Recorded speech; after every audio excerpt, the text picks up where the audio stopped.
Hello friends, welcome to year Bandhan study class. তোমাদের নিজেদের channel বন্ধন study ক্লাসে তোমাদের সবাইকে শুভেচ্ছা জানাই। তোমরা যারা ক্যালকাটা ইউনিভার্সিটি আন্ডারে পড়ছো, বিএ থার্ড সেমিস্টার, তোমাদের যাদের হিস্টোরি CC3 GE3 আছে, history of India from 1206 to 1707, এই সাবজেক্টটির আজ আমি লাস্ট মিনিটের জন্য 5 and 10 মার্কসের কিছুটা প্রশ্ন নিয়ে আলোচনা করে দেবো, পুরো কনফার্ম। এই প্রশ্নগুলি যদি তোমরা ভালো করে প্র্যাকটিস করো, এর মধ্যে তোমরা 5 and 10 মার্কসের প্রশ্ন পেয়ে যাবে 100% পুরো লাস্ট মিনিটের জন্য। তো চলো ভিডিওটাকে শুরু করা যাক। শুরু করার আগে চ্যানেলে যারা নতুন আছো অবশ্যই চ্যানেলটিকে সাবস্ক্রাইব করে নিও এবং ভালো লাগলে লাইক করো এবং বন্ধুদের মধ্যে শেয়ার করো, এর উপকার যেন সবাই পায়। এবং আমাদের বন্ধন স্টাডি ক্লাসের পক্ষ থেকে একটা গ্রুপ খোলা হয়েছে, তোমরা যারা জয়েন্ট হতে চাও হতে পারো।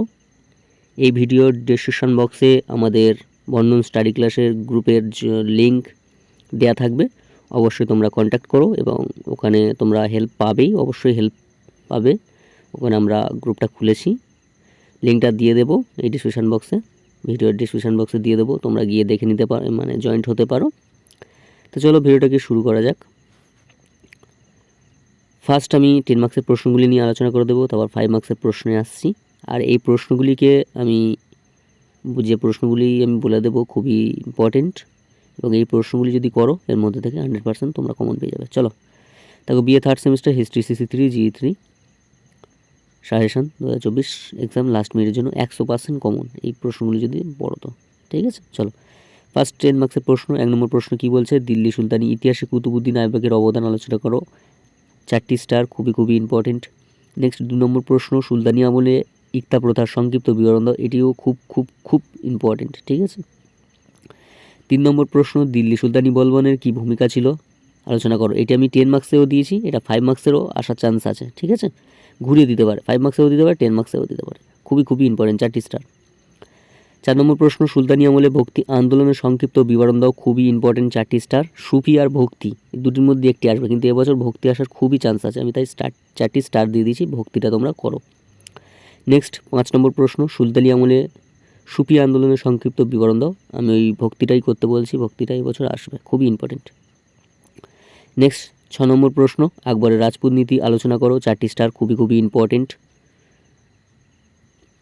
7 নম্বর প্রশ্ন, আকবরের ধর্মনীতি আলোচনা করো, খুবই ইম্পর্টেন্ট, 4টি স্টার। যেগুলিকে আমি স্টার বলে দিচ্ছি সেইগুলিকে তোমরা ভেরি ইম্পর্টেন্ট, সেইগুলিকে তোমরা খাতায় নোট ডাউন করে সেইগুলিকে ভালো করে রিভিশন করো, কারণ খুবই ইম্পর্টেন্ট এই প্রশ্নগুলি। 8 নম্বর প্রশ্ন, ঔরঙ্গজেবের দাক্ষিণাত্য নীতি আলোচনা করো, খুবই ইম্পর্টেন্ট, 4টি স্টার। 9 নম্বর প্রশ্ন, মুঘল মনসবদারি প্রথার বিবর্তন আলোচনা করো, 4টি স্টার, খুবই ইম্পর্টেন্ট।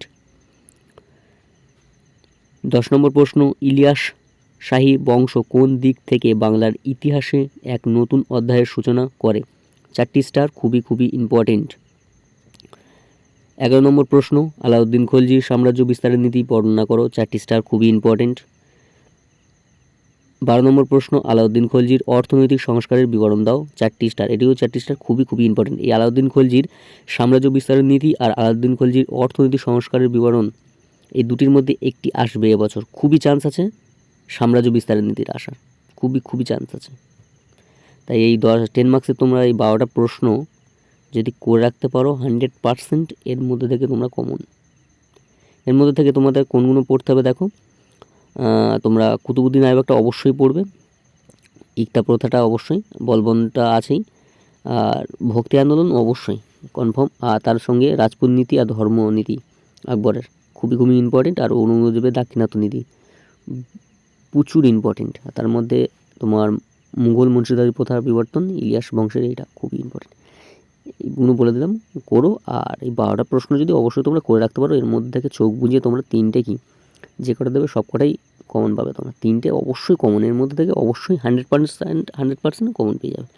চলো 5 মার্কসের প্রশ্নগুলি দেখে নেওয়া যাক। দেখো 5 মার্কসের প্রশ্ন, 1 নম্বর প্রশ্ন কি বলছে, ইকতা ব্যবস্থার মূল বৈশিষ্ট্য লেখো, খুবই ইম্পর্টেন্ট, এটা 5 মার্কসেও দিতে পারে, তাই আমি দিয়ে দিলাম। 2 নম্বর প্রশ্ন, সুলতান এবং সুলতানের ভূমিকা সম্পর্কে বলবনের কী ধারণা ছিল, আমি বললাম এটি 5 মার্কসেও দিতে পারে, 10 মার্কসেরও দিতে পারে, তাই বলবন খুবই ইম্পর্টেন্ট এবছর। 3 নম্বর প্রশ্ন, সংস্কারের রূপে সুলতান ফিরোজ শাহ তুগলকের মূল্যায়ন করো। খুবই খুবই ইম্পর্টেন্ট, 3টি স্টার। প্রথম পানিপথের যুদ্ধে অপেক্ষায়, তাহলে প্রথম পানিপথের যুদ্ধ অপেক্ষায় দ্বিতীয় পানিপথ যুদ্ধ কি বেশি গুরুত্বপূর্ণ? খুবই খুবই ইম্পর্টেন্ট, 3টি স্টার। 5 নম্বর প্রশ্ন, বিদেশি পর্যটকদের দৃষ্টিতে বিজয়নগর সাম্রাজ্যের বর্ণনা দাও। ইম্পর্টেন্ট আছে, 3টি স্টার, ভেরি ভেরি ইম্পর্টেন্ট। 6 নম্বর প্রশ্ন, আবুল ফজলের ওপর টিকা লেখো। 3টি স্টার, ভেরি ইম্পর্টেন্ট। 7 নম্বর প্রশ্ন, দাক্ষিণাত্য খত বলতে কী বোঝো? ভেরি স্টার, মানে 3টি স্টার, খুবই খুবই ইম্পর্টেন্ট। 8 নম্বর প্রশ্ন, প্রথম পানিপথের যুদ্ধে গুরুত্ব বা তাৎপর্য লেখো। গুরুত্ব আর তাৎপর্য একই, তাই আমি বাদ দিয়ে দিয়েছি, ঠিক আছে। এটাও 3টি স্টার, খুবই ইম্পর্টেন্ট। 9 নম্বর প্রশ্ন, খানুয়া ও ঘরঘরের যুদ্ধের গুরুত্ব কী ছিল? 3টি স্টার, খুবই ইম্পর্টেন্ট। 10 নম্বর প্রশ্ন, মনসুদারি প্রথার টিকা লেখো। এটা বেশি ইম্পর্টেন্ট নেই, তোমরা যদি পারো তো করে রাখতে পারো, এটা অতটা ইম্পর্টেন্ট নেই, এক্সট্রা দেওয়া হয়েছে।